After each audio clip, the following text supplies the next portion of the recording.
Welcome to the Beyond the Ears podcast, a podcast about all things Disney. Hello, everyone, and welcome back to the show.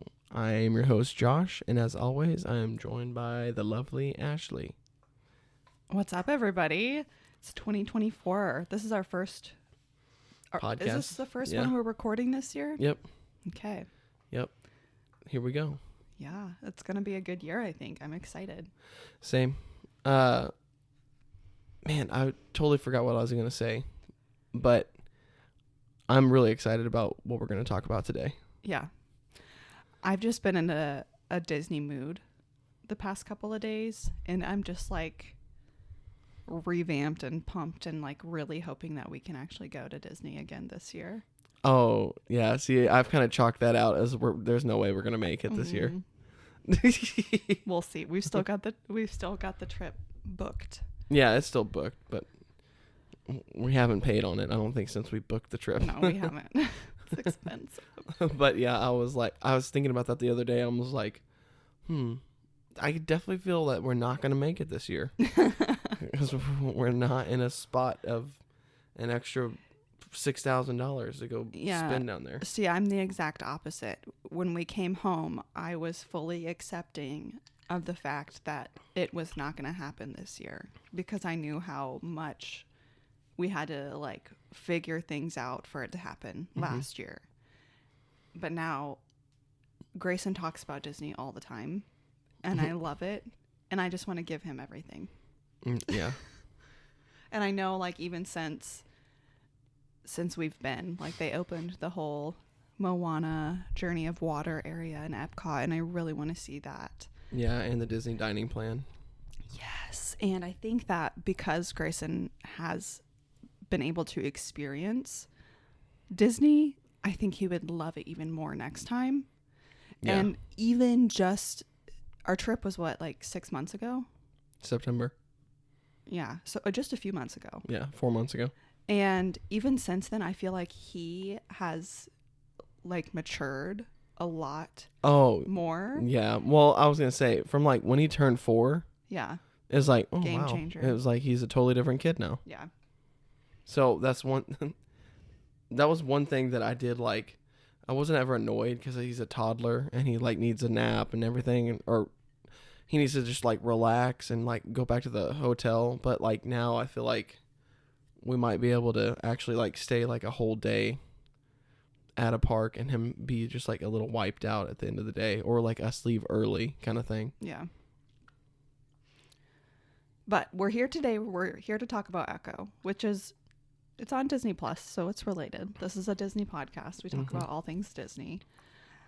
We were both excited about this show. I think you were probably more excited than I was because you probably knew more about it than I did going into it. So I was more excited because I didn't know what was going to happen. And because there's just so many teasers for like Daredevil and like everything else. And I was really interested in the whole Kingpin aspect of the show, which is, yeah, it's great. Yeah, it was really good. Really good show. So we will have spoilers. We'll probably end up doing like a quick episode recap of every episode in this podcast right now. So if you haven't seen the show. Oh, I don't know if I'm going to be able to talk episode by episode. I don't want to do like a strict like breakdown, but just kind of an overview of like this kind of happened. That way we can kind of stay on topic a little bit. I gotcha. Because I know we both like it, and I don't want it to be like, oh, I like it too. It's really good. That's the whole podcast. Yeah. So how do we want to start? Episode 1? We don't have to start there. We can just, if you want to talk about. Okay. You can do whatever you want. I don't like, I'm just here. So I feel like this show coming out of like production had an uphill battle because there was a lot of reshoots that happened and I know like everything nowadays gets like a lot of reshoots, but like there was troubled production stuff that was going on, and like test screening said that the show wasn't very good, and everyone was like expecting this show to be like the nail in the coffin of like man, Marvel just can't get it together. Mm-hmm. And I feel like with the like Native American influence that the show had, which was like completely different and something like we're not used to, and just the action and the blood and like the more mature side of the show, I think that's what really sets it apart. It feels like MCU, but it doesn't feel like MCU in the best ways. Mm-hmm. I feel like it definitely reopened, I guess, that door to like Daredevil and the Punisher, and I'm hoping that we get like street heroes. Yeah, and it brought us back to that, and I'm really excited about the future there. Mm-hmm. It definitely wasn't as like gory as I was expecting, because that's what everyone was. That was one of the only things that I knew about the show going into it, was that everyone was talking about how it's like mature audiences only. It's going to be like the most graphic thing that we've seen from Marvel, and to me it really wasn't. No, it definitely wasn't. There is a lot of gore, or not gore. There's a lot more like violence and blood in the show, but it's not like they're stringing up people. It's not like Saw. I was expecting Punisher kind of stuff. Yeah, there's some parts though where that guy gets shot in the head and he's like sitting there upside down with the blood running out of him. That whole scene. Yeah. Which we'll talk about, I'm sure, in a little bit. That whole scene, the gore level was what I was expecting the whole show to be. And it wasn't. Okay. So let's just talk about Kingpin for a second. I loved Kingpin. I love him so much. He's so cool. Yeah. Perfect casting, which I know, like, we've had him in Daredevil before. Mm-hmm. He's just perfect for the role. He plays it so well. And from what I've understood, like, this is the Daredevil, like, the Netflix stuff is all canon to the MCU, which was, like, a big thing, too, of, like, is this really canon? Like, are they just doing, like, a soft reboot? How are they doing this? But it's on Disney Plus on, like, the MCU timeline, and it shows, like, Daredevil, Jessica Jones, Iron Fist. So all those characters that I know of right now are coming back to potentially play their roles. I mean, they might recast, but a few of them. But I mean, obviously Daredevil's back. I think they got I saw something where they got the guy in the that played Foggy. I think they got him back, and then they got Deborah Ann Wool back as Karen. Okay, good. Which I like both those characters. Josh is a really big fan of Daredevil. I like Daredevil. I've really enjoyed the cameos he's had. Yeah. I really loved the Punisher. Yeah, I know. Like, I'm really upset that they did away with that, because it was super cool. Yeah. I mean, what's not cool about a gun blazing nut? I don't know. I just love the show. It's so good. Yeah, it is good. I like how it's more grounded. I like that the shows. That's why I think I really like. I feel like we need this in the MCU right now as like a very grounded, like, palate cleanser. Mm-hmm. And I think that's kind of the ongoing theory that Echo setting it up, Daredevil, Born Again, and Spider-Man 4 are all going to be kind of like a Kingpin mini series kind of thing. One thing I forgot to mention, I'm proud of us, because this is the first show that you and I sat down together and we binge watched for the first time, like both of us watching it for the first time in a very long time. Can you remember the last show? We both sat down. Probably like Hawkeye, or not Hawkeye, Falcon and Winter Soldier, and you didn't even like. You watched like the first 2 episodes and you're like, no, this is not my. I can't remember the last show we actually both watched together.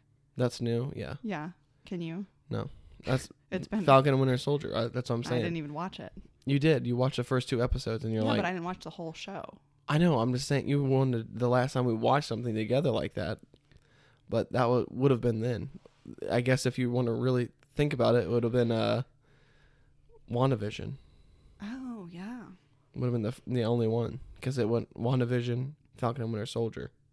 and then Loki, I think, or maybe Loki came out second. I can't remember, but either way, It's been a long time. you didn't watch Loki, and WandaVision was definitely the one that you actually watched. Mm-hmm. But anyway, I just had to throw that out there. We actually sat together and watched the show together. Yeah. So let me ask you this: did you like the length of the episodes and that there were only 5? Because I have one small issue with that. I did like the length of the episodes. Mm-hmm.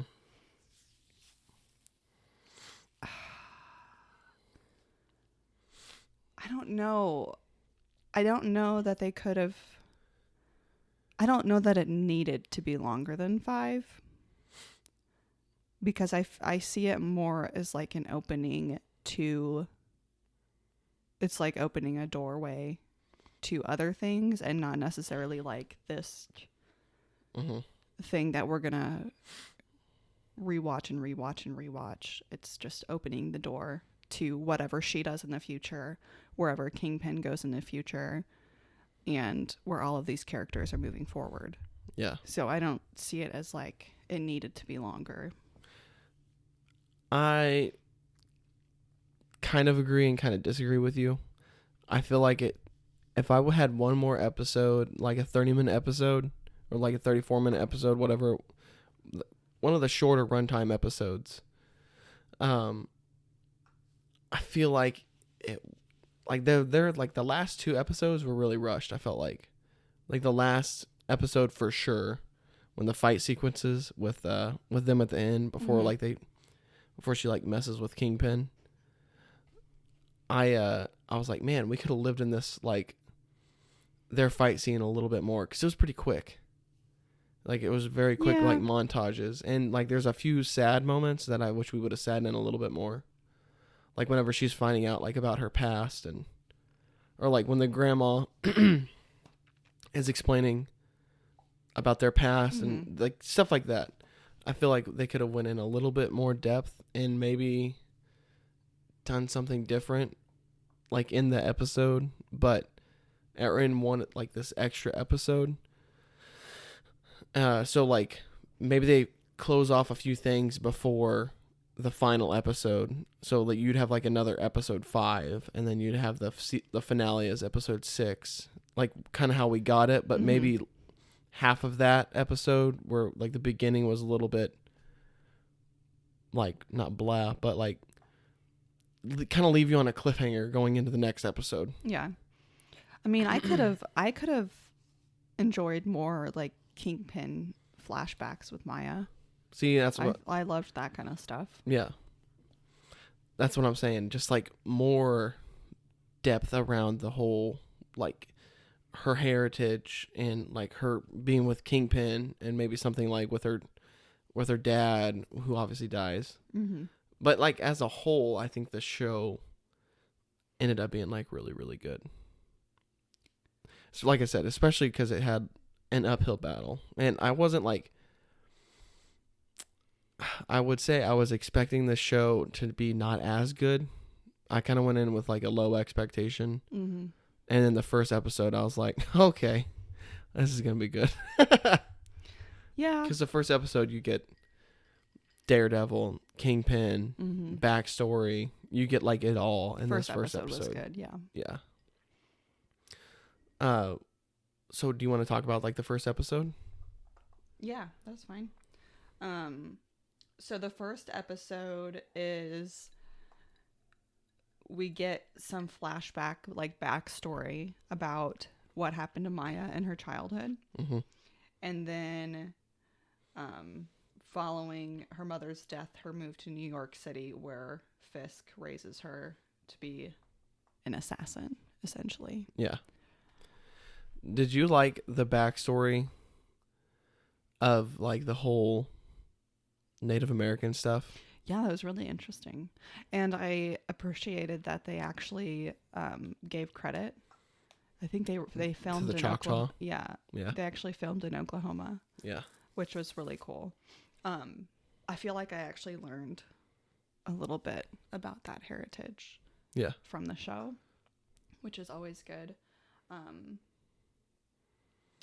I feel like this first episode was really impactful, especially.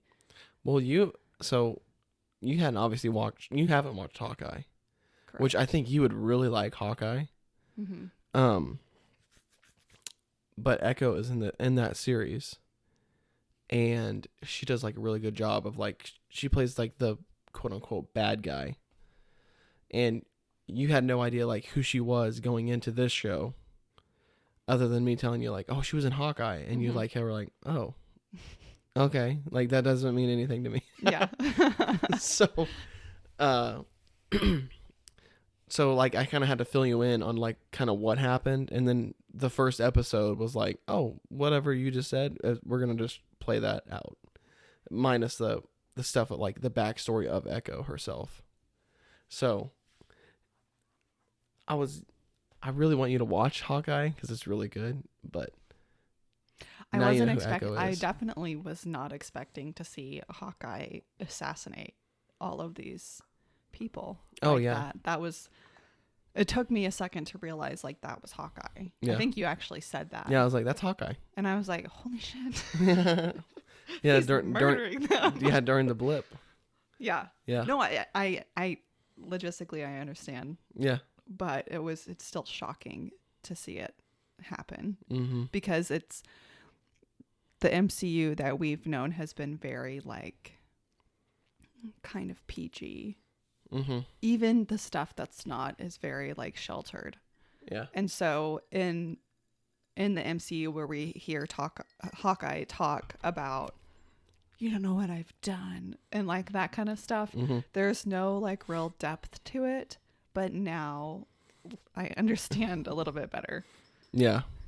Yeah, because you get a little bit of that in Endgame, where he's like assassinating all those Yakuza guys in like Japan. Yeah, but this was just different. No, This was like ruthless. Yeah, no, yeah, I get Not it. that there's different levels of murder, but it just felt different. Yeah, well, you saw more of it. Like in the Hawkeye, you just saw like gun flashes and like he's over there, like that kind of stuff. When you like gun shooting but you don't see any action happening until he had like that sword fight with a guy. Mm-hmm. But like beyond that, that's all you got.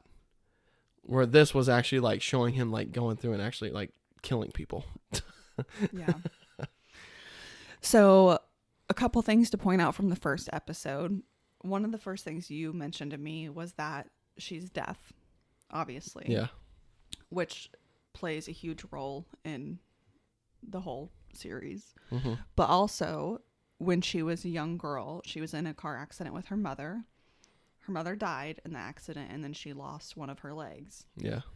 Which was crazy, but I think it's important to talk about because I thought it was really cool how she used her leg as a weapon. Oh, throughout the whole series. Like when she had to do like a roundhouse kick, she would use her metal leg and it would just like knock the shit out of somebody, which I thought was so awesome. Yeah, and she had a blade in there Mm-hmm. where she'd pop it open and like slice someone up. Yeah. So I thought that was really awesome how she turned a situation like that into something really, really cool. And she definitely used it to her advantage. Yeah. But also the scene where she lost her mom. Yeah, sad. Like, because she was conscious the whole time. Mm-hmm. And as a parent, having to watch a child, like, look down and see that their leg has got, like, A piece giant of, sheet, Yeah. piece of glass in it. Yeah. And then to look over and see their parent. Yeah. She probably didn't know at the time, like, she was dead.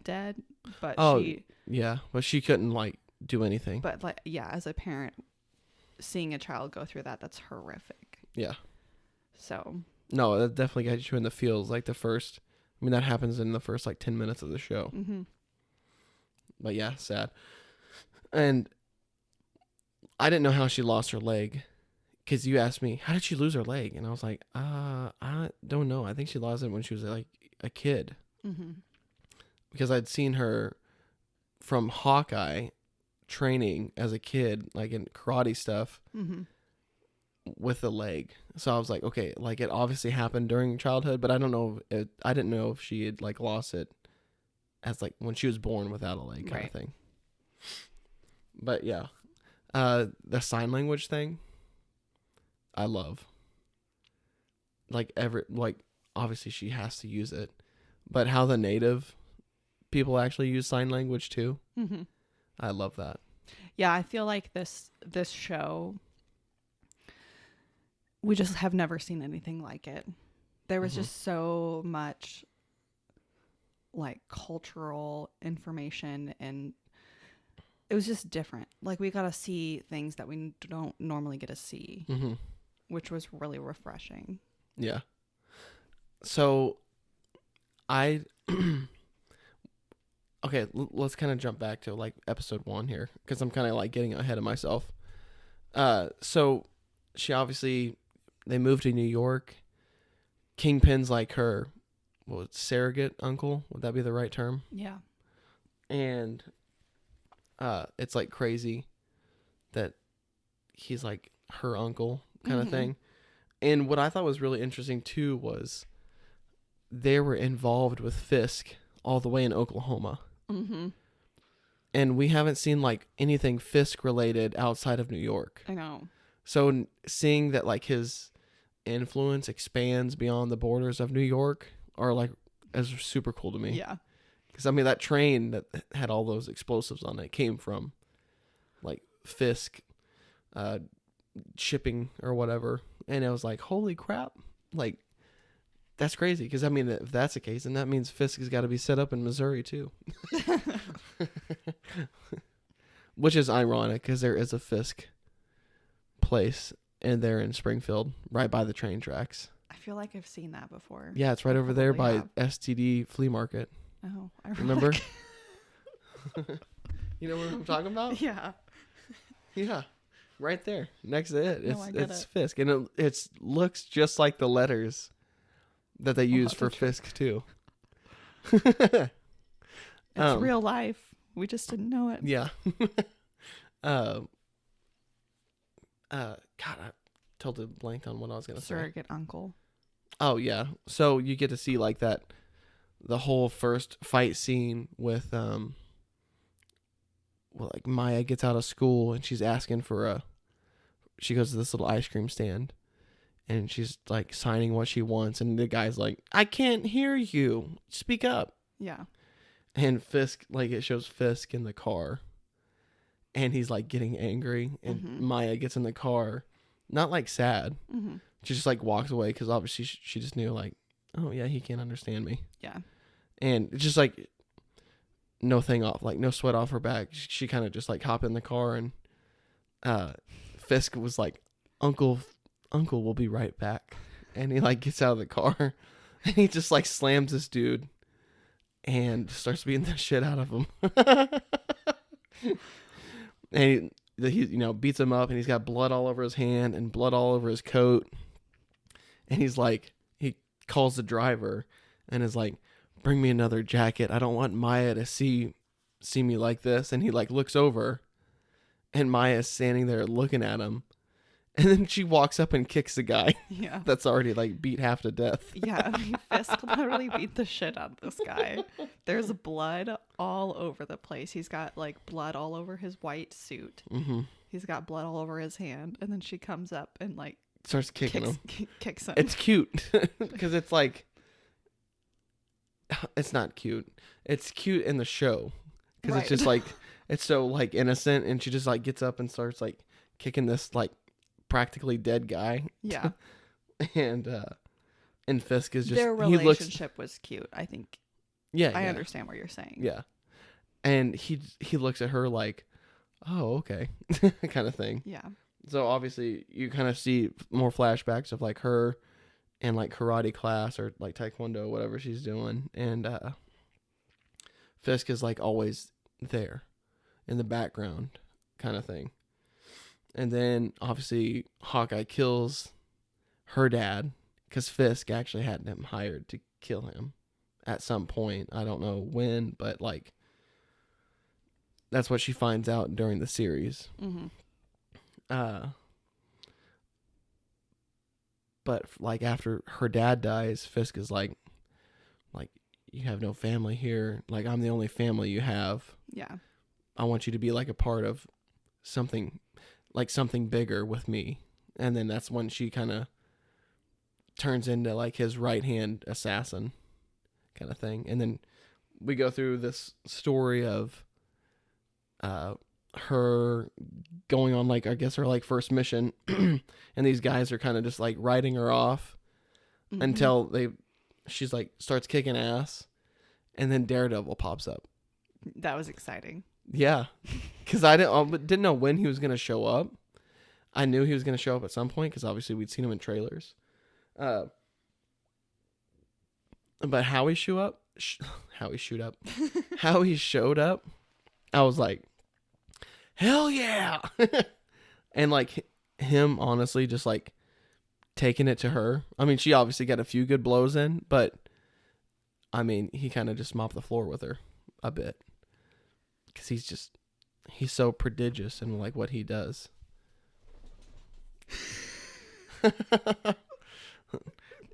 So you guys obviously can't see this, but Ashley's like trying to be sneaky and put this like Sherpa looking cardigan thing on, and she puts it over her head, and it's like covering her head. And I knew as soon as she was gonna pull that off, she's gonna start laughing.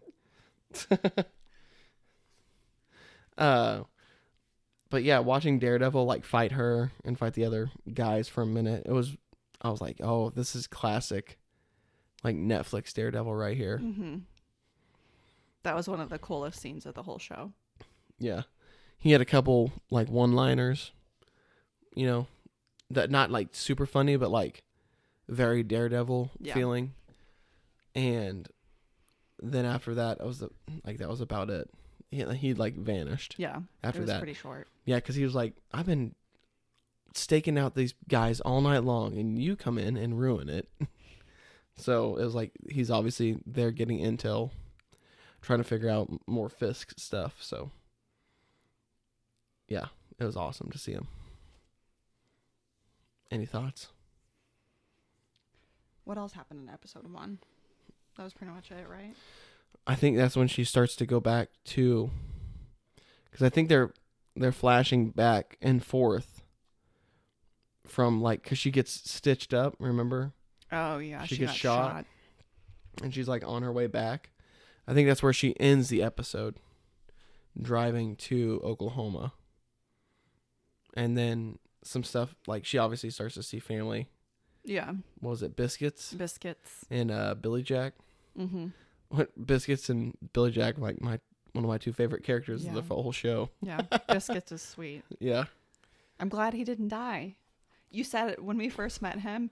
You're like, this guy is too nice. He's gonna die. Yeah, because that's the way they always do. It's always the one you like that they end up killing off. And there was a couple times, you can't lie, that you're like, oh crap, like he's gonna die. Like the train, where he's chasing her on the train, and then at the very end where they're doing the big event, and he's like, you guys can't come in here. You're not like vendors. He's like, no, we're going to go park over here. And I'm like, oh, he's about to die. Yep. That's true. I jumped so far ahead because I was just thinking about him. You don't have to stay on like a specific episode. I just thought it would kind of keep us moving. Mm-hmm. So, and like you need to talk some more though. Because I feel like I'm just like running the whole show. I feel like you're more passionate about this one than I am. Well, I mean, I am. I really liked it, and your memory is better as far as, because I don't know, I'm having a hard time remembering like very specific scenes and like when they happened, because we did a lot of flashbacks, like flashbacks of Maya and Fisk, and there was also a lot of like flashbacks of her family history. It's just a lot of flashbacks, and I don't know. I can't keep it straight. No, that's fine. Okay, so I'm not even gonna go off of like episode base then. That's fine. I know that like each episode you get more backstory with Fisk, but like we're actually like episode 2. I know they were down in like Oklahoma, and actually like interacting with more of the family. So obviously we met Biscuits, and then you meet the uncle that runs was at the bowling alley, and you get to interact with him. Bowling. Was it bowling alley? Oh, no. Skating. It's the skate park. Yeah. Yeah, skate rink. Bowling. I don't know what I thought bowling alley. I don't either. But yeah, he was a really good character. I liked him a lot. Is that the same actor from Twilight? I don't know. I have to look it up. I kept thinking that the whole time. Are you talking about like the wolf guy? Yeah. That's no way. Either way, he It is. I'm not even kidding you. Look. This guy.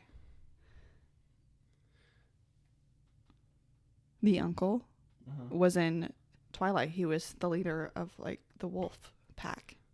Oh, interesting. He looked the exact same though. Like he did not age. I kept thinking that the whole time, and I don't know why I didn't like whip my phone out. Well, yeah, the whole at time. any point. I thought that the whole time. I'm like, he's her uncle. He looks like a cousin because he doesn't look old. But he said he was like, I'm 45 years old, and I was like, holy crap. I mean, he doesn't look young, but he doesn't look 45. I think as we get older, our perception of age changes too. Yeah. But she runs into him because he works for Fisk as like a consultant for the shipping business kind of thing. I don't know exactly what he does, but he works for Fisk.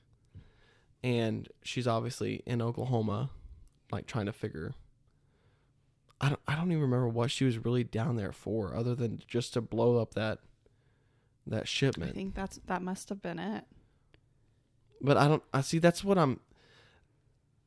that's something that I feel like didn't get touched on though, was like other than her blowing up a shipment and like that specific shipment and why it was like. Well, because she thought she killed Fisk, right? And she was wanting it. She didn't know that until she saw him walk up with the eye patch. She didn't know he was alive until then, right? Yeah. So she thought she had killed him, and she was going to blow up his whole empire. No, yeah, well, because the uncle, when she blew up that ship, or the shipment, he's like, they're gonna know because it was a WD, whatever the number and the letters were. Mm-hmm. Like, they're gonna know it was you. I'm trying to figure out how they were gonna know it was her. Because so what was the significance to that container?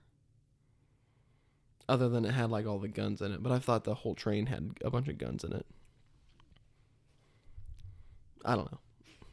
I think you're thinking a lot into it. Well, yeah, because I'm like, what? Why did she blow up that specific ship or shipment? I don't know. Okay. If you want me to know things like that, I'd have to watch the show like 4 more times. Okay. Because it's hard to understand all the true depth of everything when you just watch it the one time. Yeah. For me, I was just excited that I liked it. Yeah, me too. Because I was like, oh God, I hope Ashley likes the show. So she can actually watch a show with me. Now I'm like ready to watch The Punisher. Because you mentioned that before we started recording the podcast, is that you were wanting to watch The Punisher. And I think before we watched the show, I was kind of, I had it in my mind that it was going to be similar to The Punisher. And it really wasn't, aside from it being like street level kind of stuff, not like superpowers kind of superheroes. Yeah. And so I was thinking like, oh, I kind of want to watch The Punisher. And then you just said you wanted to watch The Punisher. And now I'm like, let's watch The Punisher. Yeah. Yeah. And now you saying that makes me like, oh man, I really do want to watch this show now. I know. Me too. We don't have to watch it together, but The Punisher? Yeah.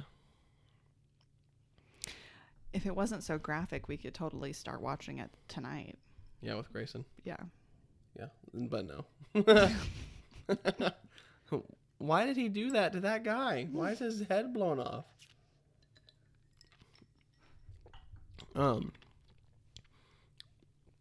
One thing I did like, I kind of mentioned this earlier, but all the like family members know sign language, and I don't know if that's just because, like, I think it's a Native American thing where a lot of them know sign language, and it's just something that's kind of been passed down to like you learn for, because he obviously used sign language like or like hand motions back in the day, and I just didn't know if that was like because she's deaf or because it's yeah a like cultural thing. Yes, thank you. I was trying to think of like how to say that. I don't know. I know. I didn't say it. I like that because every family member and every native that you ran into, they obviously knew how to sign. Like everyone did. Mm-hmm. So it was really cool to see. That's an interesting point. That's a good question because one of the things I noticed is she had been in New York for 20 years where she was gone. Mm-hmm.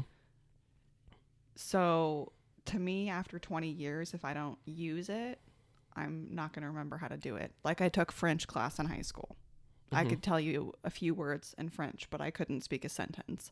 So all of these people must still have been using sign or something like in their everyday lives for 20 years. Yeah. Because to me, I wouldn't just remember that after 20 years of not using it. No, yeah, that's what I'm saying. They would have had to have known, and I feel like they obviously use it on an everyday basis. But like the uncle uses it all the time, and when he does it, like he talks and he's like aggressive signing. Yeah. And every time he talks to Maya about it, or is talking to Maya, like he obviously is. I think it's nice because he's actually talking, so you know what he's saying, and you still get the subtitles Mm-hmm. for what they're saying. But he just does it so angrily. Yeah. I don't know. Every time he did it, it just kind of cracked me up. And also, like later on in the series, where the men from New York come down to hunt Maya because they find out like where she's at. Yeah. When he tells Bonnie to like leave and go. Yeah. Because she's like tied up in the back kind of thing. Mm-hmm. It was cool because like they don't know what's happening, and it doesn't look like he did anything other than just like sign it on the like by his, like he had his hands down by his leg, and he's just like signing it to like leave, go now. Yeah. I was like, oh man, I need to learn sign language just for stuff like that. Mm-hmm. But yeah, that was going into that episode. That was like a really good fight sequence. Oh yeah, she kicked ass.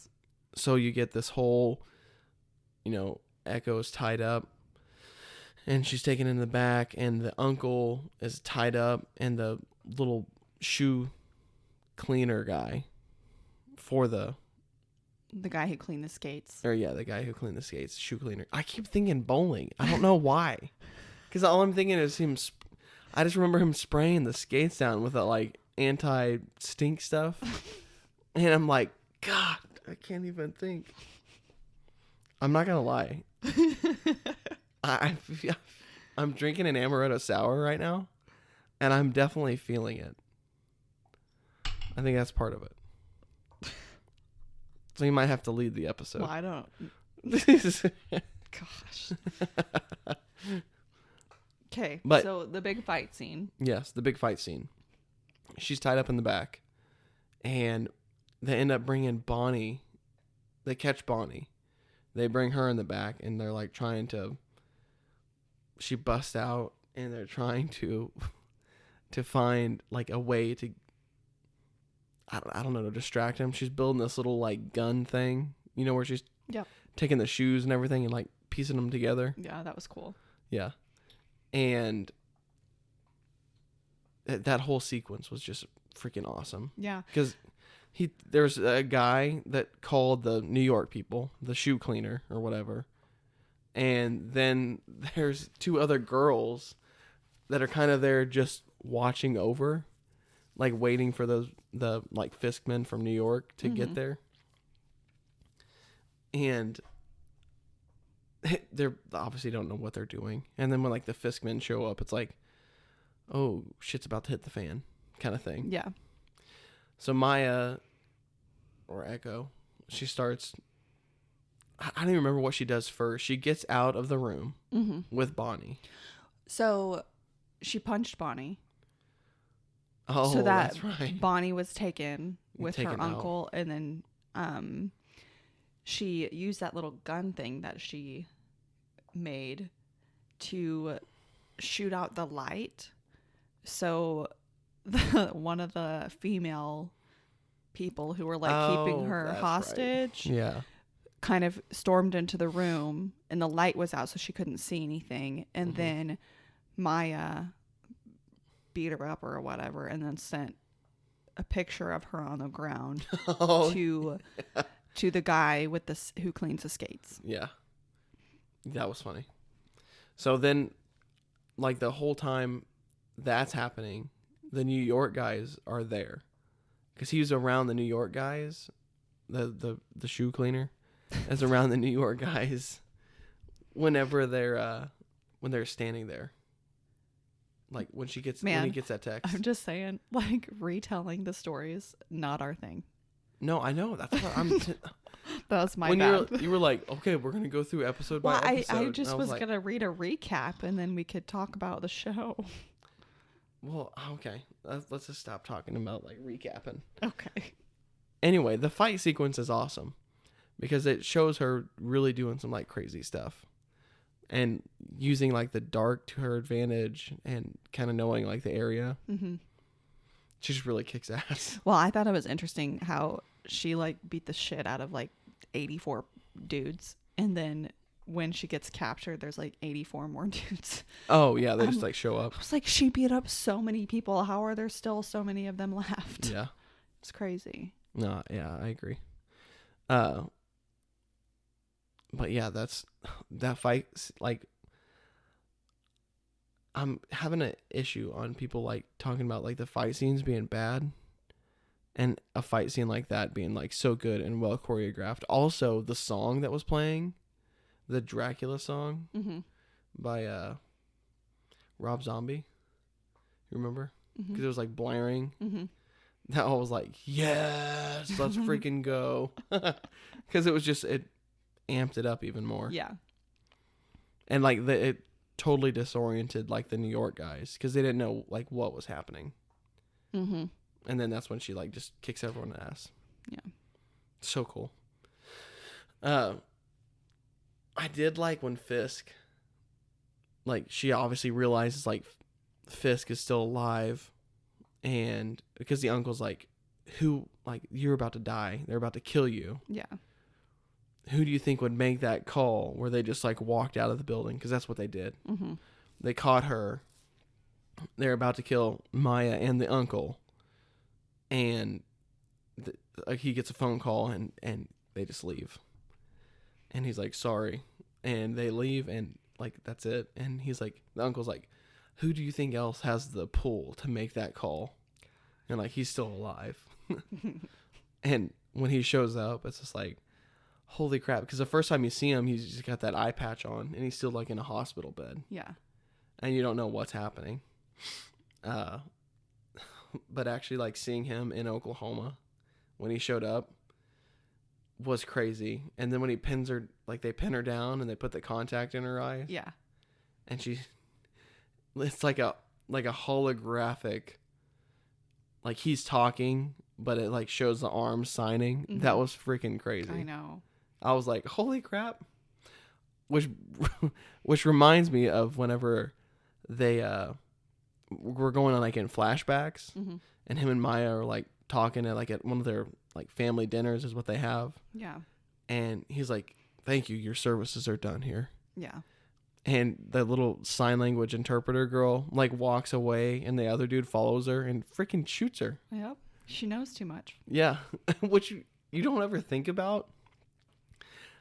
But it's just crazy because I'm like, she's like, no, please, no. And you hear, like, oh, fuck. Yeah. Yeah, it was, oh, man. That's like what I think that's what I love about Fisk. It's just like he's so genuine about himself, and at the same time, he's just a brutal guy. You know what I mean? Yeah. It's just like, you love the guy, but at the end of the day, he's like the bad guy. And it's like, oh, God. Yeah. No, I would say watching him and Maya together was probably my favorite part of the show. Mm-hmm. Getting to see their relationship, like, towards the end of the show. I mean, because he does all of these things because he cares about her, not because he doesn't. And one of the things she said when they did their dinner on Thursday night instead of Sunday night, she said, like, you never cared enough about me to learn sign. Instead, he just he bought this technology so they could understand each other. Yeah. And like we know as a viewer, like, it's not because he didn't care. It's probably because he like couldn't comprehend He just couldn't understanding sign. Yeah. Like, it's not because he didn't try it or care. It's because he just couldn't. Mm-hmm. Like, intellectually, it wasn't going to happen for him. Yeah. So he found another way. Yeah. I don't know. Just watching stuff like that was. Oh, no. Really It shows, like, that he cares. Mm-hmm. And I love whenever she's like, I'll open the wine. And she dumps the wine down the sink. And he's like, she pops these, like, 2 sodas open. And he's like, where's the wine? And she signs, like, I dumped it down the sink. And he goes, shame. That was a $4,000 bottle of wine. Or, like, whatever he says. I think he said it was highly recommended or something. Yeah, highly recommended, yeah. And then he pulls out of, like, this little picnic basket, practically, cookies from New York. And he's like, let's hope these don't go the way of the wine. Yeah, I know. And it's stuff like that like humanizes him to where you like him. Mm-hmm. Because that's like the thing with like villains. Like if it's just a villain to be a villain, it's it's pretty boring. But if it's a villain that you feel like sympathetic towards, it's like a completely different thing. Like Thanos. Like, you want to like Thanos because you realize like everything that was like taken away from him. But at the same time, he's a bad guy, and you're like, dang, like he's got such good a point, but he's just so misguided. And I feel like that's exactly how Fisk is. Because he says like a lot of like things you're like, oh, I would understand that, but you can't just go around like murdering people. Yeah. Kind of thing. Yeah, no, I think he's a really interesting character. I think let's skip ahead a little bit to the end of the show. What's your perception of one of the final scenes where she used her powers on him? So let's kind of like just brush over that real quick. She's like a part of the Choctaw tribe, and like her lineage goes back to like the original Choctaw people. Mm-hmm. Like where they came from, like pretty much like almost like another realm into like the earthly realm. Mm-hmm. Kind of thing. And I think obviously she didn't know that like the whole series until she like the grandma explains like, you know, you're part of like a bigger history than just like being a Native American kind of thing, like a Choctaw. But I don't know, like their powers are all kind of different. Like her mom could heal people. Mm-hmm. And like healed that bird in that one scene. And the grandma, I don't know if the grandma ever used that power other than the end, because Maya kind of like unlocked it to Bonnie and the grandma. Mm-hmm. And then Maya, and then they kicked ass. I know that the grandma said the mother was a healer mm-hmm. at one point, but I don't know if anything else was necessarily described. I know that in certain times of need, like the power is there when they need it, but I don't know if that's specific to each person what they get, or it's just whatever they need is what they need. Yeah. No, that was like the one. See, that's what I'm saying. Like an extra episode to kind of clear some of that up would have made more sense to me. But yeah, she uses her powers. Like they fight Fisk men, and it's like her and Fisk that are left. And she's like, kind of doesn't want to fight him. And then she's given the opportunity to kill him multiple times, and she doesn't. Yeah. And like the opportunity arises again, and she's like, I think she signed like no, and she like touches him and like shows him like his past of like his dad beating his mom, Mm-hmm. and like him seeing it, not seeing it through the wall, but like just like witnessing it happen kind of thing. And he's like all confused. He's like, why did you bring me here? How did you do this? And at the end of the day, I think Fisk is really going to be like mentally like kind of messed up after that whole thing, because he won't understand like what happened, because she keeps telling him like, let go, like let go, Mm-hmm. pretty much like the whole time they're in this little like dreamscape kind of thing, which is honestly something I didn't expect from the show. Mm-hmm. And it was kind of like interesting. Yeah, no, I mean, we got hints leading up to it throughout the show, but I definitely wasn't expecting that ending. Mm-hmm. And that was one of the things too. I was like, please, because they kept setting it up to where they're gonna kill Fisk, and all I can think is like, please don't kill this character. Like he's so good. Yeah. It would be such a waste if they just like killed him. So I was just like, God, please don't do it. Please don't do it. And then they give us that ending, and I'm like, oh, thank goodness.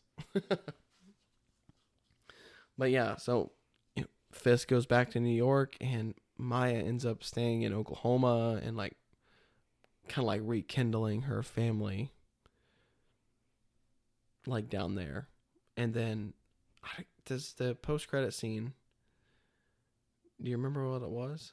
Are you talking about the Fisk on the airplane watching the news? Oh yeah, oh that's right, yeah, it was the mayor of New York. Kind of like they were looking for a mayor to run for New York, obviously. Mm-hmm. And that was kind of it. That's how the episode ended. Super interesting. So where do we go from here, do you think? Or what has been announced so far? Well, I think we move to Daredevil Born Again. When does that come out? Well, it got delayed because I guess they didn't like the way the series looked, and they're redoing a lot of it. And after the actor and writer strike, I would assume it's probably like a 2025 project that comes out. Maybe March or April, like spring of 2025 when it comes out. But at the same time, I'm not 100% sure, because I think everything at Marvel right now is kind of not messed up, but just because of the actor strike and the writer strike, and that taking so long to get like resolved. I think we won't have like a normalcy of like movies and TV shows until like 2 years later kind of thing. It says it's going to premiere on Disney Plus in 2025. Okay. 18 episodes. Yeah, which is crazy to think, because the Netflix shows I think it was only like 12 episodes. Mm-hmm. So we're getting like a whole 6 other episodes. It's practically like 3 seasons of a normal Marvel show. Oh, man, I'm so excited to see Daredevil again. And that's just, I think that'll be a stepping stone into the Spider-Man 4 movie that we'll probably get in like 2025 too. Because I feel like they got to be ramping up towards that as well. Yeah. We still need to talk about everything that's coming this year. So yeah, that'll be another episode. Yeah, for sure. But yeah, at the end of the day, I would say if you haven't watched it, like if you listen to this whole episode and you haven't watched Echo yet, you're going to be confused. Yeah, you're going to be confused, and you need to watch it because it's really good. I would definitely give this, like if we're rating it on like a school grading system, I'd give this show like a solid B+. Because there's a few things I would change. like in lengthwise, but beyond that, like, Are you wanting me to rate it? I mean, if you want to. I would say like B- or C+. It was definitely much better than I expected. I liked it. I think everyone should watch it because I feel like it's, again, that doorway to the future of like street level heroes. Mm-hmm. And I think there's a lot of good cultural representation that we got in the show that we haven't seen before. I think that's always a good thing. I think it gave us a lot of good things. It's not going to be like your super flashy kind of show. Mm-hmm. I mean, we're just getting to know this character. But I definitely think it's a stepping stone to something more. So I think people should watch it. Yeah, watch Hawkeye. If you don't know like who the character is, I would suggest watch Hawkeye, and then you'll get more kind of caught up on like what she's a part of, and then watch that show because it's really good. And I would say like a B+, maybe a B. It's somewhere in that range. It was like really good show, Mm-hmm. but definitely a palate cleanser to what we've got here recently from Marvel. But yeah, we're going to go ahead and close the episode out there. If you guys like this episode, make sure to leave us a like or leave us a dislike if you didn't like it, honestly, because it just helps us out. Bit of a hot mess here. Yeah. Make sure you go check us out on Instagram and all our social media stuff. And hopefully next episode we can talk maybe future 2024, like what's coming this year. I know that's what we wanted to make this episode about, everything coming in 2024, but then we watched Echo. Yeah. And we felt like it would be better if we went ahead and talked about that since it's relevant right now. Yeah, and fresh. Mm-hmm. Because that's kind of what happens to us. We always talk about, oh, we should talk about this, and we do something, and then we don't do a podcast, or we do something else about the podcast, and then like it's multiple months later, and we're like, so we did watch this, but it's been a while. Kind of like the Star Wars rewatch that we're yes kind of doing. And it's that has been in the making for so long. At this point we would have to start over, but I know that in some way, shape, or form, like I've watched 1, 2, and 3, mm-hmm. most of 4, most of 5, most of 6. I think 7, 8, and you've watched all of 9. Not like together. Yeah. At some point I have. Yeah. I've watched all the first 6 ones several times, mm-hmm. but I'm talking about like more recently. So probably just need to start over completely. Yeah, I agree. But we're not in a Star Wars mood right now. We're just in the I'm kind of always in a Star Wars mood because Grayson keeps that alive for us. He's really into Star Wars. Yeah, he keeps a lot of that kind of stuff alive, like the Disney talk and everything else, because he always talks about like the big ball. Mm-hmm. Oh, the joy of having a little one. Yeah, it keeps me hopeful that we'll still be able to make that happen. Yeah, I agree. But anyway, thank you guys for listening, and we will catch you in the next episode.